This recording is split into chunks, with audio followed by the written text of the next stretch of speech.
Yoga does not insist that one must be rational. It says it is rational to conceive of something irrational. It is rational really to conceive of the boundaries of the rational.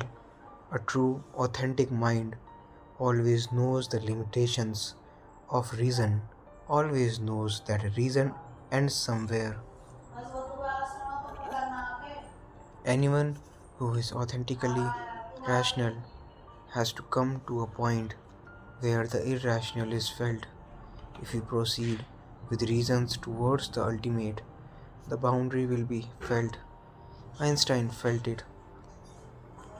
Wittgenstein felt it. Wittgenstein's Tractus is one of the most rational books ever written.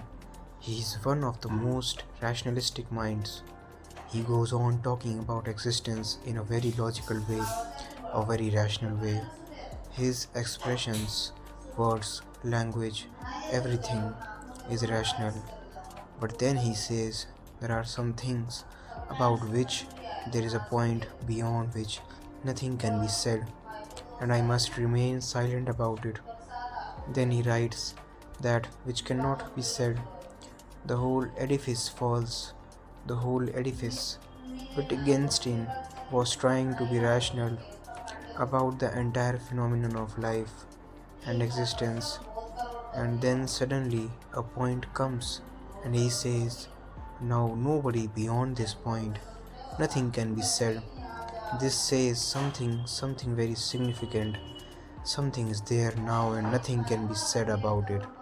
Now there is a point that cannot be defined, where all definitions simply fall down.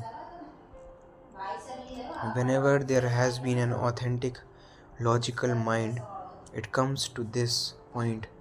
Einstein died a mystic, and more of a mystic than your so called mystics, because if you are a mystic without ever having tried to follow the path of reason, you can never be deep in mysticism. You have not really known the boundaries.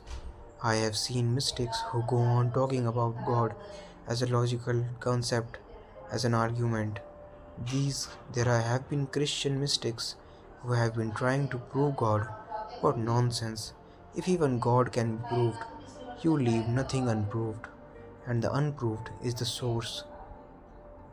The Christian mystic Tertullian says, I believe in God because I cannot prove him. I believe in God because it is impossible to believe. This is how a real mystic will feel. It is impossible, that is why I believe. If it is possible, then there is no need to believe. It becomes just a concept, an ordinary concept. This is what mystics have always meant by faith, by belief. It is not something intellectual, it is not a concept, it is a jump into the impossible. But you can only jump into the mysterious from the edge of reason, never before. How can you do it before? You can jump only when you have stretched reason to its logical extremes. You have come to a point that reason cannot go beyond, and the beyond remains. Now you know that reason cannot take a single step further, and yet the further remains.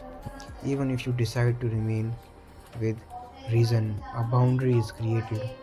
You know that existence is beyond the boundary of a reason. So even if you do not go beyond this boundary, you become a mystic. Even if you do not take the jump, you become a mystic. Because you have known something, you have encountered something that was not rational at all.